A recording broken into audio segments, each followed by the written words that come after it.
Olá, sejam bem-vindos à nossa Escola Bíblica Online. É um prazer tê-los aqui novamente. Eu sou o professor Israel e chegamos à nossa Escola Bíblica Online. Antes de começarmos, lembre-se, este conteúdo ele é produzido para ajudar você no seu estudo da Palavra de Deus. Então é muito importante haver uma certa dedicação da sua parte. Reserve um tempo para ler o texto bíblico, reserve um tempo para ler a sua revista e reserve um tempo para assistir essa aula. E enquanto você estiver assistindo essa aula, você precisa saber que ela tem uma estratégia educacional muito própria. Hoje, de maneira pessoal, particular, nós vamos tentar uma nova estratégia para verificar como ela sai aqui no ambiente de estudo online. Então, você que é um aluno assíduo da Escola Bíblica Online, que faz as atividades, eu preciso que você me diga como foi essa lição, que você me dê um retorno sobre isso. Mas antes de explicar o que nós vamos ter de novo, eu quero explicar para vocês o título da nossa lição. Essa é a lição de número 7, e na lição de número 7, o título vai ser O Movimento de Santidade, buscando a perfeição cristã em vida. Veja, antes da gente iniciar, eu quero dizer que esse trimestre nós estamos estudando o movimento pentecostal sobre um olhar histórico. Independente de qual seja o movimento histórico do cristianismo que a gente esteja estudando, todo movimento cristão legítimo precisa ter uma base bíblica boa. Por isso, as minhas aulas, elas olham o texto bíblico para ajudar igrejas locais a avaliarem os momentos históricos que nos antecederam e avaliar as nossas decisões futuras. Então, à luz da Bíblia, a gente pode dizer se um movimento foi bom ou ruim. À luz da Bíblia, nós podemos também dizer para qual direção nós seguiremos com as nossas igrejas locais. Por isso que a lição sempre vai ser sobre um texto bíblico para ajudar você a pensar esses movimentos históricos e as decisões futuras da sua igreja local a partir do texto bíblico. Bem, depois de fazer então essa observação, hoje nós vamos fazer um teste. O teste é o seguinte: essa aula vai estar dividida em 4 sessões. Geralmente a aula está dividida em 3, mas hoje nós teremos 4.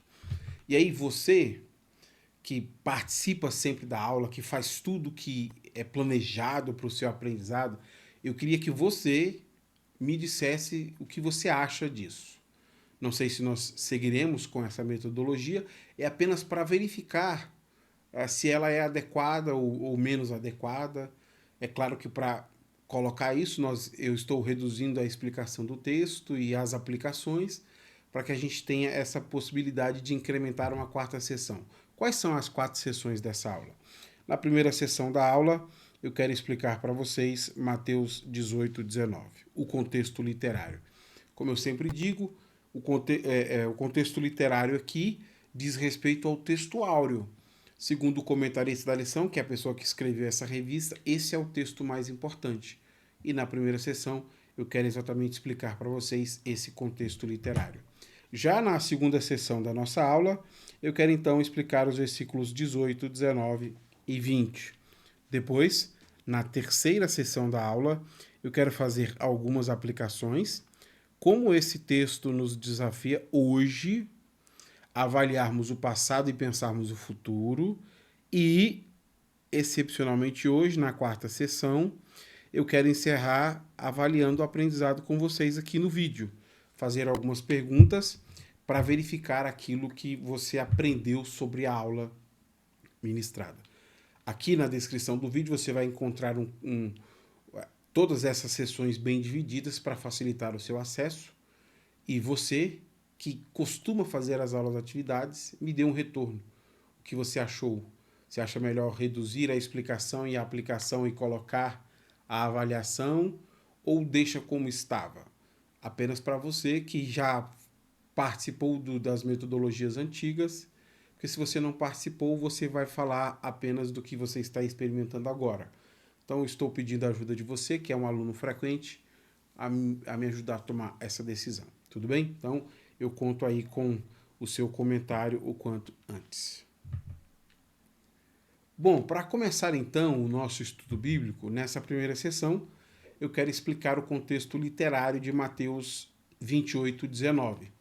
Nós tivemos aí a oportunidade nesses últimos meses de estudar Mateus 28 várias vezes aqui. Não, três vezes. Essa é a terceira vez que estudamos Mateus. Aqui no canal você vai encontrar as outras duas vezes em que nós olhamos Mateus 28 e demos uma atenção especial ao contexto histórico, ao gênero literário. E hoje nós vamos explorar Mateus 28 pela terceira vez. Mas hoje eu quero explorar este aspecto teológico que geralmente é mais visto pelas pessoas que leem e estudam Mateus 28. E para isso, eu quero iniciar lendo com vocês uma citação do Walter Wilson acerca desse texto. Ele diz assim: enquanto anteriormente havia sido instruídos a não evangelizar os gentios, e isso é feito por Jesus em Mateus 10:5, agora são ordenados a fazer discípulos de todas as nações, que é o texto que nós vamos estudar daqui a pouco. A era da missão exclusiva a Israel chegou ao fim, dando lugar à proclamação do evangelho a todo o mundo. Veja, Mateus 28 representa o começo de um novo tempo na missão de Deus de consagrar para ser um povo.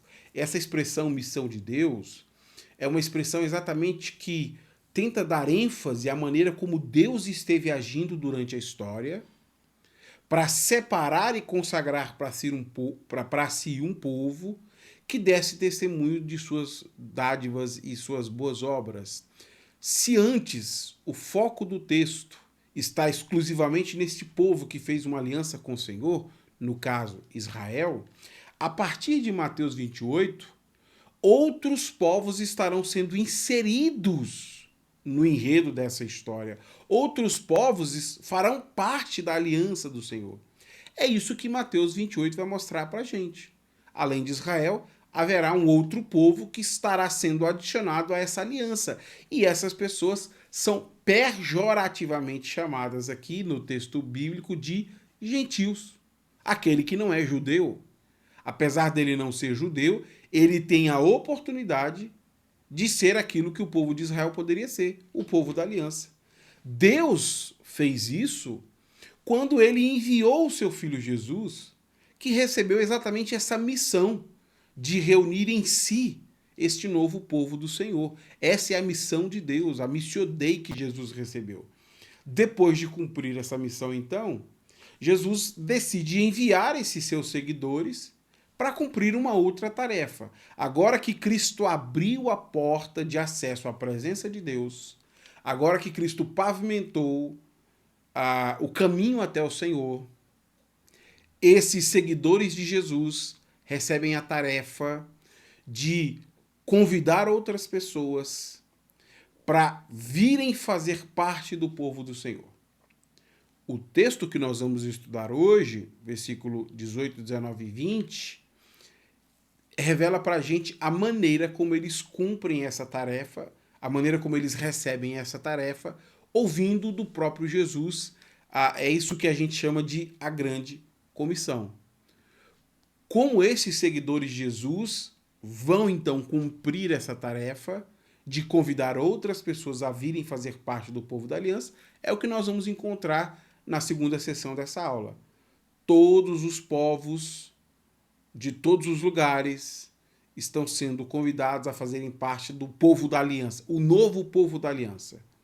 É sobre isso que eu quero explicar para vocês, nos versículos de número 18 até o versículo de número 19, como que esses discípulos recebem essa tarefa e como que eles devem cumprir essa tarefa de chamar um novo povo para o Senhor.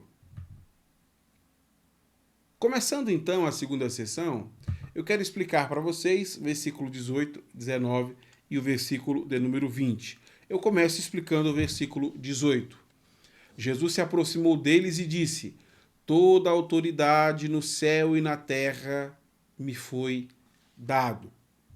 para que eles compreendam que essa tarefa que eles vão receber nos próximos versículos é uma tarefa dada pelo próprio Deus.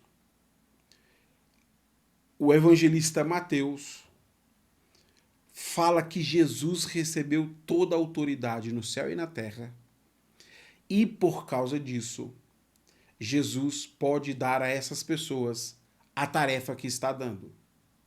Mas o que significa dizer que Jesus possui toda a autoridade nos céus e na terra?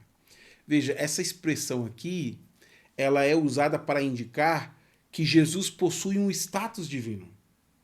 Jesus tem poder para realizar aquilo que apenas o próprio Deus faz. Inclusive, isso é explorado bastante no Evangelho de Marcos. No Evangelho de Marcos, repetidas vezes, Cristo vai fazendo as coisas e as pessoas perguntam: quem é esse que até o mar lhe obedece? Quem é esse que os demônios lhe obedecem? Quem é esse que a morte obedece? Quem é esse que pode perdoar pecados? Então, a pergunta, quem é este, está sendo respondida aqui. Jesus é aquele que possui um status divino, ele tem autoridade nos céus e na terra, ele pode fazer aquilo que somente Deus faz, e por causa disso, porque ele tem toda a autoridade, ele vai dar uma tarefa para os seus discípulos, que é explicada no versículo de número 19. Veja comigo. Portanto, vão e façam discípulos de todas as nações, batizando-os em nome do Pai, do Filho e do Espírito Santo. A tarefa que Jesus está dando a esses seus seguidores é: vão fazer discípulos para Jesus. Convidem outras pessoas para fazerem parte deste novo povo da aliança. Por isso que Mateus 28 é um marco. Se antes o texto bíblico focava na missão de Deus de consagrar para si Israel como seu povo escolhido e eleito, o foco agora nos evangelhos será todas as nações. Todas as pessoas de todos os lugares estão sendo convidados para vir seguir Jesus, para se tornar discípulo de Jesus. E este povo da aliança é chamado aqui de discípulo. Este povo que constitui, que Cristo estabelece uma aliança deles com Deus. Este povo não é chamado de judeu, este povo não é chamado de Israel, este povo aqui é chamado de discípulo. Quando eles se tornam discípulos de Jesus, eles se tornam o novo povo da aliança de Deus.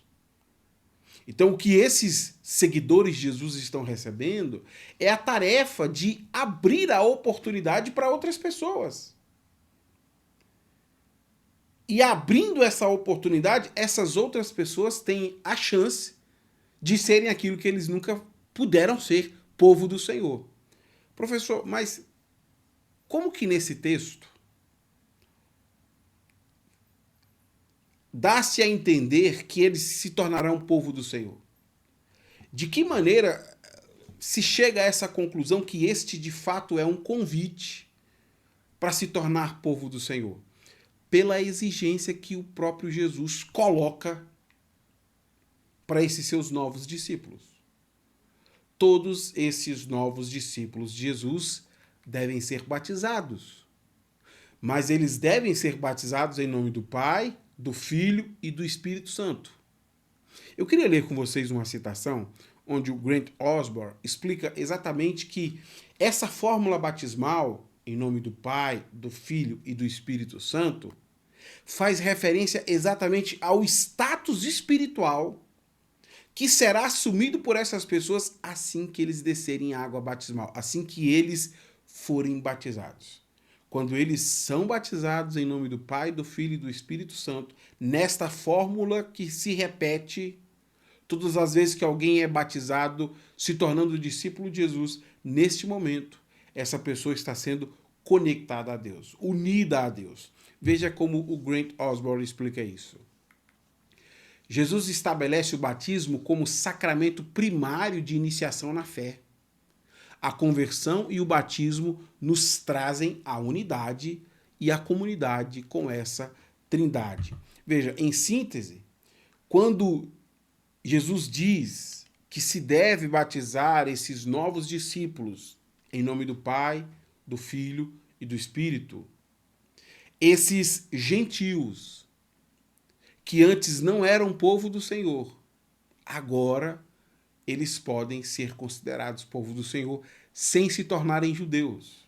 Eles não são judeus, eles são discípulos de Jesus. E isso é um momento novo na história da humanidade. Porque você não precisa se tornar um prosélito, você não precisa se tornar judeu para ser povo do Senhor. Por causa de Cristo Jesus, está sendo facultado a essas pessoas a oportunidade de se tornarem povo de Deus. E aceitando se tornar discípulo de Jesus e se submetendo ao batismo de Jesus, eles são, então, incluídos como povo da aliança. Por isso que o batismo é uma exigência de Jesus aos seus discípulos. Porque o batismo deve criar uma consciência sobre o meu novo status. Eu não sou mais um pagão, eu não sou mais um gentil. Eu agora sou povo do Senhor. Eu também não sou judeu, eu também não sou israelita. O que eu sou é discípulo de Jesus. Quando eu fui batizado em nome do Pai, do Filho e do Espírito Santo, eu fui unido a Jesus. E agora que eu estou unido a Jesus, o versículo de número 20 vai dizer para a gente que, como discípulo de Jesus, como povo da aliança, eu tenho os mesmos deveres que o povo da aliança tinha. O povo da aliança recebeu grandes dádivas. Mas junto com essas grandes dádivas vieram grandes responsabilidades e compromissos. Da mesma forma, agora que nós somos o povo da aliança, nós precisamos obedecer às ordens de Jesus, que no caso estão em pé de igualdade com a lei de Deus. Veja o versículo 20. Ensinem esses novos discípulos a obedecerem a todas as ordens que eu lhes dei. E lembrem-se disto: estou sempre com vocês até o fim dos tempos. Veja, Jesus deixa, por conta desses apóstolos, desses seguidores que estão ali, a responsabilidade por eles cuidarem do ministério de ensino. Cabe a eles a responsabilidade por ensinar os novos discípulos de Jesus todas as ordens que Jesus deixou. Com isso, Jesus não está dizendo que eles precisam criar uma escola de educação cristã, um curso de educação cristã. O propósito do ensino aqui não é meramente fornecer a eles habilidades intelectuais.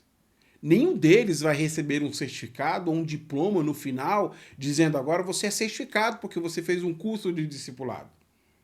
Na verdade, o ensino possui um aspecto prático. Depois de vocês terem aprendido as ordens de Jesus, obrigatoriamente vocês devem obedecer às ordens de Jesus. Vocês primeiro aprenderam, agora vocês precisam obedecer. Não é aprender para memorizar, não é aprender para se tornar mais inteligente, é aprender para obedecer. Por isso que o ensino no cristianismo está intrinsecamente relacionado ao discipulado. A partir do momento que você se torna o povo da aliança, você tem a responsabilidade de se comprometer como o povo da aliança.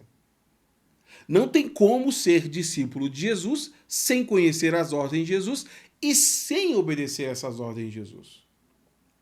E aqui eu queria ler mais uma citação que esclarece para a gente um ponto que eu considero ser importante para a compreensão do que seriam essas ordens de Jesus. Veja comigo o que o Wilson escreve. Ao ensinar o que Jesus ensinou, os discípulos tornam presentes para os outros, ampliando assim seu ministério. Especificadamente, eles devem ensinar pessoas de todas as nações tudo o que ouviram de Jesus ensinar ao povo de Israel. A referência a tudo que vos ordenei remete especificadamente aos 5 grandes discursos deste evangelho. O objetivo da instrução é a obediência, porque a fidelidade aos mandamentos de Jesus é a base sobre a qual todas as nações serão julgadas. Veja, quando cada discípulo de Jesus decide obedecer às ordens de Jesus, O que esses discípulos estão fazendo é tornando Jesus presente. Cada pessoa que se encontra ali com o discípulo, nos contextos e nos lugares mais diversos, acabam notando que esses discípulos de Jesus agem da mesma maneira em situações específicas. Porque todos os discípulos de Jesus possuem o mesmo modo operandi, que é igual. Qual que é o modo operandi? Obedecer às ordens de Jesus. Então, essa maneira igual de agir dos discípulos de Jesus acaba identificando todos eles como sendo seguidores de Jesus e acaba fazendo com que Jesus se torne presente em todos os lugares. As pessoas veem a obra e a pessoa de Cristo à medida que todo discípulo de Jesus obedece às ordens de Jesus. Então, a obediência aproxima a realidade do reino deste mundo que precisa ouvir falar do reino. Enquanto nós obedecemos, o mundo tem consciência, nem que seja para o seu juízo, de que o reino chegou. Porque nós estamos agindo como Jesus agiria. Obedecendo às ordens de Jesus, nós expressamos a maneira como Jesus reagiria se ele estivesse em nosso lugar. Porque essas são ordens dele para os seus discípulos. Nessa citação, tem uma segunda informação importante que eu preciso destacar a você. Tá, tudo bem, a gente entendeu que como povo da aliança nós temos os mesmos deveres que Israel tinha e que agora a gente precisa obedecer a Jesus. Mas o que a gente precisa obedecer? Quando o Evangelho de Mateus aqui se refere às ordens de Jesus, que ordens seriam essas? Onde estão as ordens de Jesus que nós precisamos obedecer? E aí a citação do Wilson diz que isso se refere aos 5 grandes discursos de Jesus que aparecem aqui no Evangelho de Mateus. Eu organizei isso para ficar mais fácil de você entender e compreender quais são as ordens de Jesus. Quando Jesus diz que nós precisamos obedecer às suas ordens, as ordens de Jesus estão, primeiro, no Sermão da Montanha, Mateus capítulo 5, 6 e 7. Segundo, no discurso da missão, capítulo 10. Terceiro, no discurso das parábolas, capítulo 13.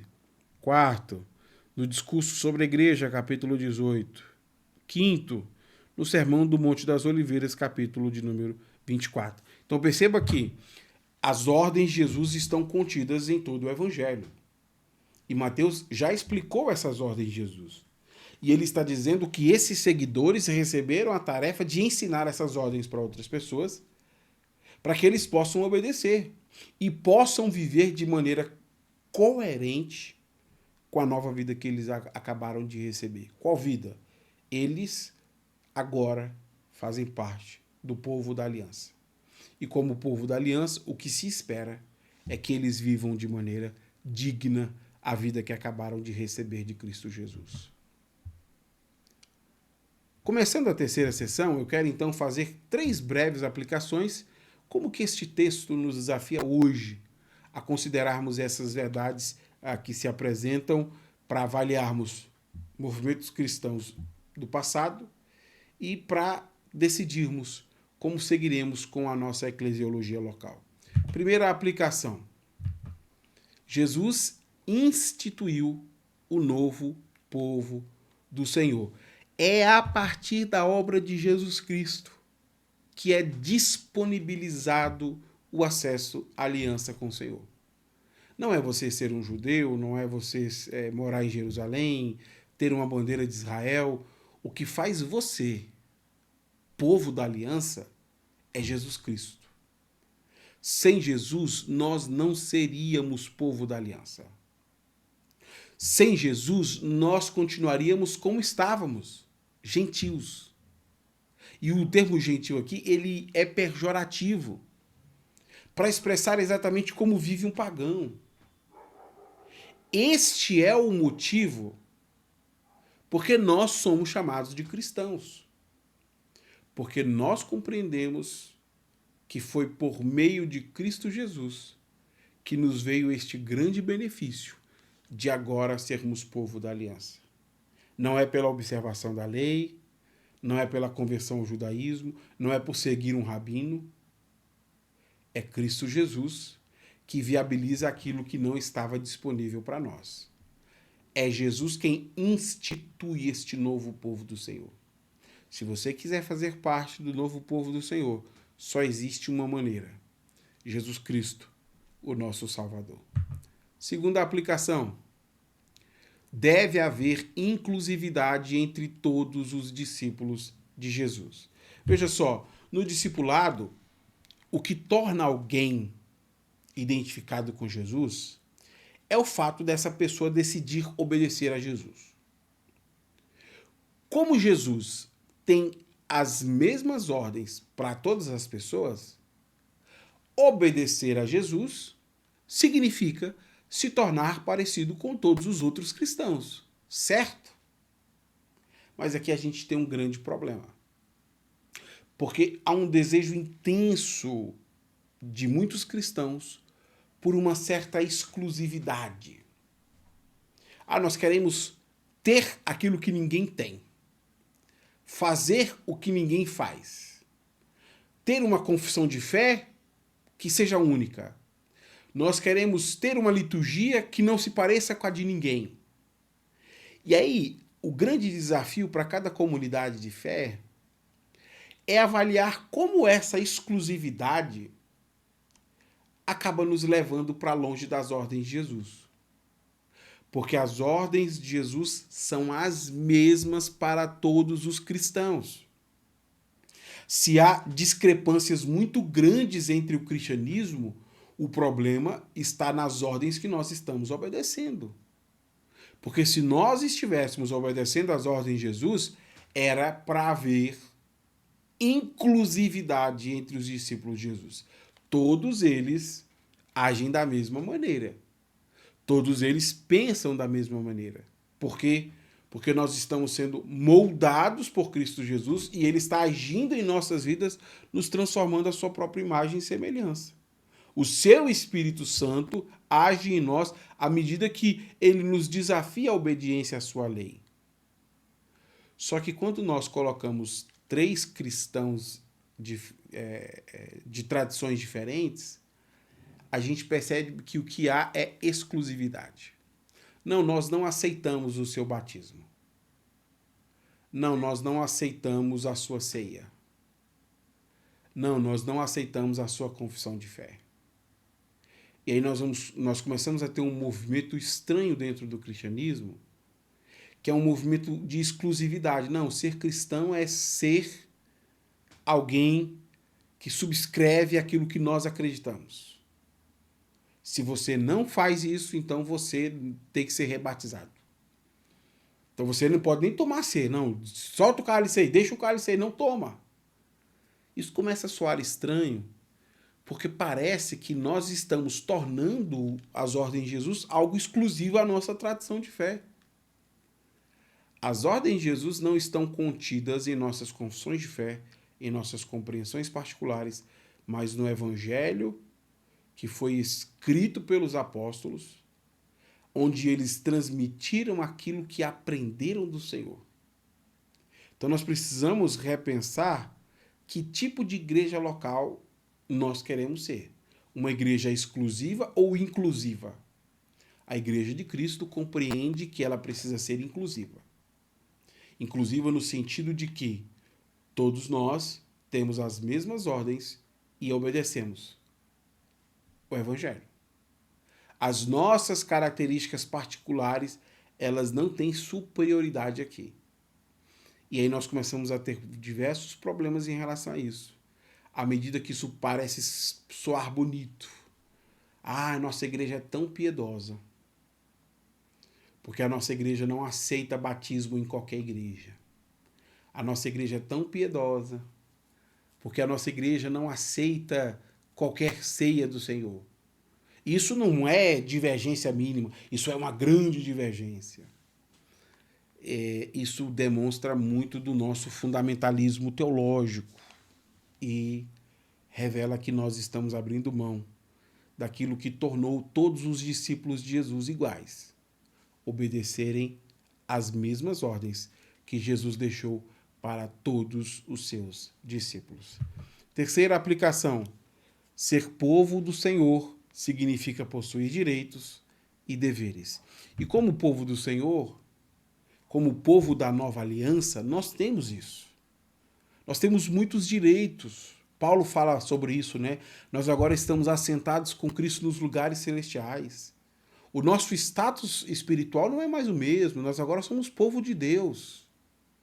O povo da aliança. Nós desfrutamos do cuidado do Senhor. Só que nós não temos apenas direitos, nós também temos deveres. E esses deveres estão estabelecidos nas ordens que Jesus nos deixou. Não tem como desfrutar dos direitos sem cumprir os nossos deveres. Aliança significa compromisso mútuo. Nós nos comprometemos com Deus e ele se compromete com o seu povo. A história de Israel serve para isso. Inclusive, isso é evocado em 1 Coríntios 10. Os fracassos de Israel servem para nós que vivemos no tempo do fim. Para mostrar que Deus não tem parcialidade. A gente precisa obedecer. Se nós, de fato, somos o povo da aliança e entendemos esses direitos que Cristo nos deixou por sermos o povo da aliança, nós devemos olhar com honestidade e seriedade os nossos deveres, que são os compromissos que nós temos de obedecer a Cristo Jesus. Para encerrar essa aula, exclusivamente hoje, eu quero testar com vocês uma avaliação do aprendizado. O que eu vou fazer? Eu vou colocar uma pergunta e aí eu peço que você aperte pause no vídeo, tente responder. Logo em seguida eu dou a resposta para que a gente avalie junto aqui o nosso aprendizado nessa lição. Vamos tentar então? Primeira questão para a gente avaliar. Além de Israel, eles também farão parte do povo da aliança. Em uma palavra, quem são essas pessoas? Além de Israel, eles também farão parte do povo da aliança. É claro que nós estamos nos referindo aos gentios. Esses que não eram judeus, agora podem ser povo do Senhor. E não é se tornando judeu. É por meio do que Cristo fez por eles. Então, além de Israel, os gentios também farão parte do povo da aliança. Segunda questão. Jesus possui isso no céu e na terra. Jesus possui isso no céu e na terra. Para mostrar aos discípulos que esta tarefa que eles estão recebendo é uma tarefa importante, Mateus apresenta a identidade de Jesus. E a identidade de Jesus está relacionada à autoridade que ele possui nos céus e na terra. Por isso que Jesus possui autoridade nos céus e na terra, porque ele tem status divino. Jesus pode fazer aquilo que somente Deus faz. Terceira questão. Nome dado para aqueles que decidem seguir Jesus. Como é chamado aqui em Mateus 28 aquelas pessoas que decidem seguir Jesus? Isso é importante porque ao longo da história bíblica nós vamos vendo que esses nomes mudam. Uma hora eles serão chamados de cristão, outrora serão chamados do povo do caminho, mas aqui em Mateus 28, o povo da aliança é chamado de discípulos. O nome que é dado para essas pessoas que agora fazem parte do povo da aliança, aqui em Mateus 28, é discípulos. Quarta questão. Ao passar por isso, o discípulo é lembrado que faz parte do povo da aliança. Ao passar por isso, o discípulo é lembrado que faz parte do povo da aliança. Eu expliquei a vocês que Jesus dá uma ordem para esses novos discípulos e essa ordem tem um sentido muito particular para cada pessoa. Quando você é batizado, você é unido ao Pai, ao Filho e ao Espírito Santo. Então, quando cada cristão passa pelo batismo, no batismo nós somos lembrados que agora fazemos parte do povo do Senhor. Então o batismo, ele também é memorial, ele também serve para nos lembrar que nós temos uma realidade espiritual diferente em nossas vidas. A nossa condição espiritual mudou. Quinta e última pergunta. Palavras que resumem aquilo que devemos fazer com as ordens de Jesus. São duas palavras que resumem aquilo que nós devemos fazer com as ordens de Jesus. Primeira palavra, obedecer. Segunda palavra, duas palavras resumem aquilo que devemos fazer com as ordens de Jesus. Primeira palavra, obedecer. Segunda palavra, ensinar. E aqui, de propósito, eu inverti para dificultar um pouco.